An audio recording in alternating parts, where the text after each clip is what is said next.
très grand merci aux donateurs. Merci. Bonjour à tous, bienvenue sur Franck Info, l'actualité vue par Franck Muller. C'est ici, c'est aujourd'hui, nous sommes jeudi 24 mars. Bien, j'en profite pour remercier les 2-3 personnes qui, durant le mois écoulé, nous ont envoyé un petit financement que je vais tout de suite renvoyer vers Gilles, le technicien, qui me fait les mises en page des vidéos. Il a été obligé de changer son ordinateur qui a planté et ça l'aidera considérablement. Encore merci Gilles pour le travail que tu fais. Bien. Un petit rappel, une dictature, un régime autoritaire. Un régime autoritaire, il y a une source unique d'information et un parti unique. En régime démocratique, le vrai pouvoir, derrière le pouvoir apparent, c'est les banques, l'industrie, les groupes de pression, les sociétés secrètes, etc., qui financent, contrôlent une myriade, une quantité d'organes de presse afin de créer l'illusion du choix et du débat. En régime démocratique, il n'y a pas de police politique, ou si peu, qui vient arrêter les dissidents. Il y a des listes d'intervenants validés, dignes d'être invités dans les médias, et des listes noires de personnes infréquentables. En régime démocratique, le pouvoir semble ne rien imposer, mais agit par suggestion. Il donne le choix à l'intérieur du cadre et selon les règles qu'il a établies. Le régime démocratique a besoin d'entretenir l'illusion du choix. Vous avez l'illusion du débat et une opposition souvent contrôlée. Voilà. Donc, les deux régimes ont le même but, le contrôle du peuple. Voilà. Bien entendu, le régime démocratique est plus subtil, plus hypocrite. On a la liberté. On a la liberté de parler. Et puis, on a la liberté de parler et d'être censuré par Facebook, par YouTube, etc.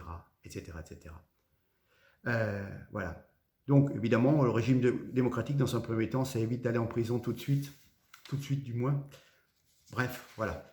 Je voulais un petit peu remettre les choses en place.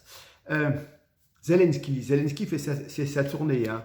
Zelensky, c'est le World Tour, hein, si vous voulez. Hein. Chaque jour, il s'adresse à un autre pays. Hein. Il commence à nous casser les bonbons, celui-là. Il est venu donc s'adresser au Parlement, aux deux parlements français, le Sénat, l'Assemblée nationale, et il nous parle de Verdun. Hein. Et c'est lui qui distribue les bons et les mauvais points. Il voudrait qu'on aille faire la guerre. C'est lui qui veut nous pousser à la guerre. Hein. Voilà, il faudrait peut-être qu'il redescende un peu sur terre. Hein. C'est quand même un comédien, un arriviste mis en place par des puissances financières, certainement par les Américains aussi. Voilà. Et puis, il voudrait mettre à genoux tous les leaders, les responsables de chaque pays. Hein. Donc, pour la France, il nous a parlé de Verdun. En Israël, l'air de dire qu'en Ukraine, il y avait un holocauste. Et donc, en Israël, il parle de la Shoah. Hein. Aux États-Unis, il parle du 11 septembre. Voilà. Il fout la merde partout. Hein. La crise alimentaire mondiale organisée, carburant bientôt à 3 €. On nous dit qu'il faudra vous chauffer à 16 degrés pour sauver la démocratie. Enfin, franchement, on se fout de notre gueule. Hein. Alors, évidemment, il y a des petits bobos qui s'achètent une conscience sur la misère des gens en mettant un petit drapeau ukrainien, hein, alors qu'ils ne se sont jamais occupés des milliers de morts qu'il y avait précédemment. Enfin, je crois qu'il y a par an, la reporter Anne-Laure disait, je crois qu'il y a à peu près 200 conflits par an, 200 guerres par an, donc très peu sont médiatisées, celle de l'Ukraine est médiatisée, voilà. Mais on assiste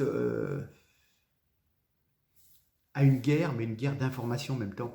Cette histoire de l'île aux serpents, je vous en ai parlé, en fin de compte, ils se sont tous rendus, il n'y a pas eu de martyrs. Le théâtre de Mariupol, c'est très douteux, soi-disant que pour certains, il y aurait un seul blessé. La maternité avait été évacuée, soi-disant. Voilà, donc une propagande des deux côtés. Mais bon, il faut rester lucide, c'est une guerre de frontières. On n'a rien fait depuis 2014. Les accords de Minsk n'ont pas été appliqués. Ça concernait 2 millions de personnes. Il suffisait de mettre en pratique ce qui avait été signé, d'honorer sa signature, et on n'en serait pas là. Et on fout dans la merde l'Occident en entier et le monde entier. Pourquoi? Parce que ce qui se passe, c'est que les matières premières augmentent. Bon. Donc il y a des composants électroniques, des tas de choses comme ça, mais il y a aussi l'alimentation, le blé, les céréales, etc. Il y a des pays où le pain est la base principale de l'alimentation. Les gens, ils mangent un morceau de pain et 3 olives, vous voyez, hein. Donc, si jamais ces matières premières augmentent, et elles ont déjà augmenté, de 50 ou 100%, les prix doublent, mais les gens, ils sont déjà à la limite de la famine. Si on leur double le prix de leur ration de pain, vous aurez ce qu'on appelle des émeutes de la faim. Et ça va foutre en l'air certains régimes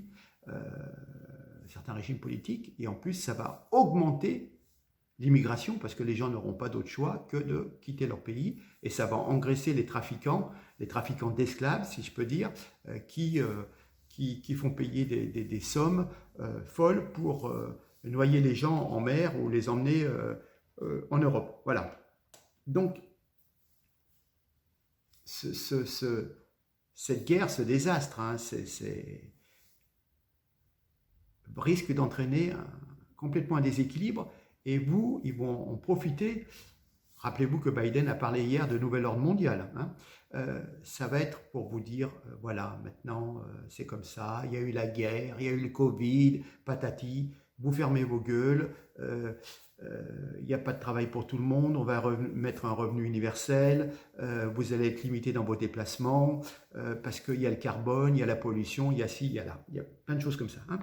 Alors, j'ai trouvé un extrait d'un reporter sur RMC, Nicolas Poincaré, qui rentre d'Ukraine.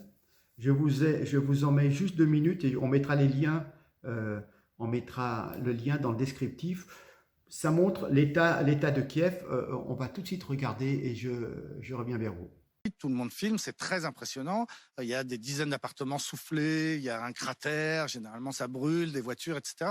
Il y a peu de victimes, il faut bien le dire, hein, depuis les victimes, heureusement. Pourquoi ? Les victimes civiles à Kiev. Parce que les gens se protègent, vont se mettre à l'abri. Alors déjà, beaucoup sont partis déjà. Déjà, la moitié de la population est partie. L'autre moitié, de temps en temps, effectivement, vit dans des garages, va parfois dans le métro quand ils ont trop peur. Et puis, parce que c'est une ville qui est très, très étendue, qui n'est pas très dense. Donc, peu d'obus sont tombés sur des zones très, très... Ces obus, ils visent... ils ont des cibles précises où on tape, et on peut taper des bâtiments avec des civils, peu importe. Alors juste derrière vous, il y a une image d'un bombardement qui a été un peu le plus meurtrier. C'était le dimanche dernier sur un centre commercial. Ouais. Les Russes ont prétendu que dans ce centre commercial, il y avait des entrepôts d'armes. Moi, ce que j'ai vu des centres commerciaux et des supermarchés, c'est qu'ils sont parfaitement ouverts et qui fonctionnent et qu'il y a de la nourriture, donc ce ne sont pas des entrepôts. Un bâtiment en ville était un objectif militaire, une grande entreprise de fabrication d'armement ukrainienne qui a été visée en plein centre-ville face à un métro. Donc là, pareil, il y a des dégâts autour, mais il y a eu 0 mort ce jour-là. Donc ça, c'était des objectifs militaires que les Russes assument. La plupart des autres endroits où je me suis rendu, je ne suis pas allé à chaque explosion, oui. Hein, mais tous les autres où je suis allé, c'est-à-dire peut-être 6-7 endroits qui ont été bombardés, accidentel que ça tombe là, encore une fois. C'est-à-dire que le missile a été intercepté et il tombe par hasard. Mais tu as parlé des combats de rue. Voilà. Donc vous avez vu, il y a la guerre, bien sûr, Mariupol, etc. est bombardé, et certainement il y a des victimes civiles, bien entendu. Mais Kiev, ce que je retiens, moi, c'est qu'il y a une libre circulation, on entre et on sort comme on veut, hein. Il y a environ 1 bombe par jour, et les supermarchés sont approvisionnés. Donc, ce qui est quand même un bon signe. J'entendais ce matin un spécialiste qui disait, mais de toute façon, Kiev ne sera pas attaqué. Bon, il y a des petits conflits un petit peu en périphérie, mais il faudrait, pour encercler Kiev, 400 000 hommes. Quand on sait que les Russes ont engagé, je crois, dans l'opération 150 000 hommes, si je me trompe. Alors, j'ai lu quelque part qu'il y aurait quand même eu 10 000 soldats russes décédés. Effectivement, bien entendu, ça ne s'est pas passé comme Poutine le pensait, hein. Là, C'est la moindre des choses que de reconnaître ça. Bien. Bref, vous avez une petite idée, vous pouvez regarder l'intégrale des 20 minutes du témoignage de Nicolas Poincaré. Bon, les réfugiés. Allez, je vais vous passer un réfugié ukrainien, il est en Pologne, si vous voulez le recevoir chez vous, c'est tout de suite, venez. Ну что, ребята, блядь, всем известно, что Бонов съебался в Польшу, до Польши я наконец-то доехал, блядь, сейчас жду, блядь, подтянется Сергей Аркадьевич, блядь, и мы будем праздновать. Vous l'avez vu, le gentil ukrainien? Voilà, ben, c'est ce genre de mecs qui sont allés, si vous voulez, torturer, tuer, humilier dans le Donbass, hein. Et ce qui fait que maintenant, malheureusement, c'est du côté ukrainien occidental qu'il arrive les souffrances. Bon, je parlais des réfugiés. Alors, il y aurait 5, 6 000, 7 000 arrivées en France de migrants d'Ukraine depuis donc, le 25 février, ça va bientôt faire un mois. Hein. Un nombre, bien entendu, en augmentation rapide, nous disait Jean Castex. Et arrivé généralement par bus, par train, en provenance de Berlin. Et puis il y a ceux qui arrivent par leurs propres moyens dans les autres villes, aidés par leurs familles installées en France. Mais dans les Ukrainiens, écoutez-moi bien, dans ce flux en expansion, 30% environ sont des migrants qui se trouvaient en Ukraine au moment du déclenchement du conflit. Un réfugié sur 3 n'est pas ukrainien. Je vous montre la petite photo, je crois que c'était dans le Figaro. Les dernières arrivées intègrent plus de 7,5% d'Algériens, 3,5% d'Ivoiriens, 3,5% de Marocains, 2,5% d'Indiens, 2,5% de Kirghizes, 2% de Congolais, 1,5% de Camerounais, 1% de Pakistanais, avec quelques Nigériens, Chinois, Guinéens et des Angolais. Voilà. Alors, vous savez, le député qui était dans le temps En Marche, maintenant il est rapproché des écolos, Aurélien Taché, hein, un député que je n'apprécie pas du tout, nous met dans sa page perso, Facebook et Twitter, rencontre à Cergy de réfugiés arrivés d'Ukraine après un long périple. La France doit pouvoir leur fournir des conditions d'accueil dignes et humaines. Je me suis engagé à les accompagner dans leur parcours administratif. Donc, en tant que député de la Nation, il n'a pas autre chose à faire que de recevoir des réfugiés. Bon, bref. Donc, il ne passe pas trop de temps à bosser. Regardez la photo. Hein. Écoutez, il y a 4 personnes, 5 réfugiés autour d'Aurélien Taché. Il est en train de leur expliquer certaines choses. Je ne vois pas un Ukrainien de naissance. Ce sont des gens qui ont des papiers, qui étaient en stage, qui étaient boursiers, qui passaient par l'Ukraine parce que c'était plus facile, si vous voulez, d'accéder à l'Europe par l'Ukraine. Et du coup, eh ben, on les récupère. Voyez. Donc, il y a 4 mecs, une femme, je pense, de dos, je ne sais pas, je vois des grandes nattes, je ne sais pas, mais ils sont tous africains. Hein. Voilà. Alors, dans le même, je vous remets la photo du Figaro et vous allez voir pourquoi. Au plein milieu de cette photo, vous apercevez, il est marqué 10 798 places d'hébergement ont déjà été proposées par la France. Comment? Il y aurait 10 798 places disponibles pour héberger des gens. Mais alors, c'est les personnes précaires, c'est nos SDF qui vont être contents d'apprendre cela. Cela fait des années qu'on les laisse traîner sur les trottoirs. Et d'un seul coup, par magie, plus de 10 000 places sont disponibles. Ah! Je suis ravi de l'apprendre. Bien. Le gros problème, c'est que cette histoire de réfugiés, eh ben, ça attise ce qu'il y a de plus ignoble dans l'homme. Hein. Le 6 mars dernier, une jeune Ukrainienne de 18 ans, réfugiée à Düsseldorf en Allemagne, a été violée par 2 hommes alors qu'elle était hébergée à bord du bateau-hôtel Oscar Wilde. C'est dans le quotidien Bild. Les 2 agresseurs présumés, et cela rejoint ce que je vous disais précédemment, les 2 agresseurs présumés sont un Irakien de 37 ans et un Nigérien de 26 ans. Ils disposeraient tous 2 également de la nationalité ukrainienne. Les 2 hommes sont en garde à vue, le parquet de Düsseldorf ayant confirmé avoir ouvert une enquête. Il s'agit de clarifier les conditions d'obtention du passeport ukrainien pour ces 2 personnes mises en cause. 25 réfugiés étaient accueillis à bord de ce bateau-hôtel, Scarwald. Voilà. Donc, on nous confirme également que l'Allemagne connaît un afflux massif de déplacés d'Ukraine de plusieurs milliers de personnes par jour. La maire de Berlin est dépassée par les arrivées dans la capitale, a demandé l'aide de l'État fédéral. Voilà.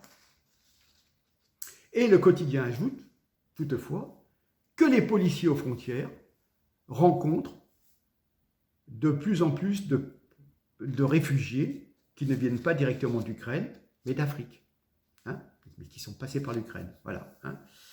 Et donc, à l'Assemblée allemande, le Bundestag, un député a déclaré « Les autorités policières doivent spécifiquement assurer la protection des femmes ukrainiennes en contrôlant les hébergements. » Voilà.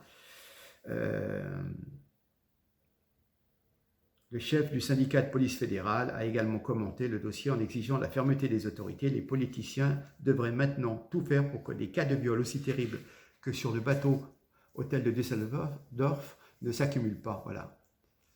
Il faudrait une punition sévère et rapide suivie d'une expulsion. C'est le seul langage que les auteurs comprennent. Ah ben, je ne vous le fais pas dire, je suis bien d'accord. Bien. Grosso modo, on doit être entre 4 et 5 millions de personnes qui ont fui l'Ukraine depuis le début du conflit. Surtout des femmes et des enfants. Puisque eux, les hommes, ils restent. Ou on les oblige à rester d'ailleurs. Mais, et là on arrive à l'ignoble, des trafiquants profitent de la confusion. Plusieurs individus ont été surpris en train de proposer de l'aide à des jeunes filles mineures, bien entendu. Des groupes criminels auraient même enlevé des enfants dans des orphelinats en Ukraine en se faisant passer pour les parents. Voilà.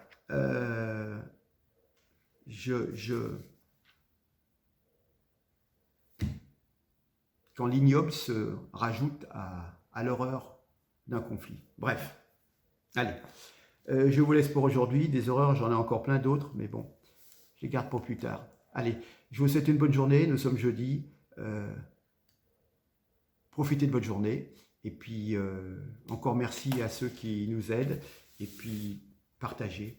C'est la seule chose que vous puissiez faire le plus facilement et le plus gratuitement possible. Allez, merci. Bonne journée. Au revoir. Mesdames, messieurs, chers amis, même si vous ne croyez plus aux politiques, même si vous savez qu'ils vont tricher, si vous n'utilisez pas votre droit de vote, dites-vous bien qu'ils profiteront de votre abstention.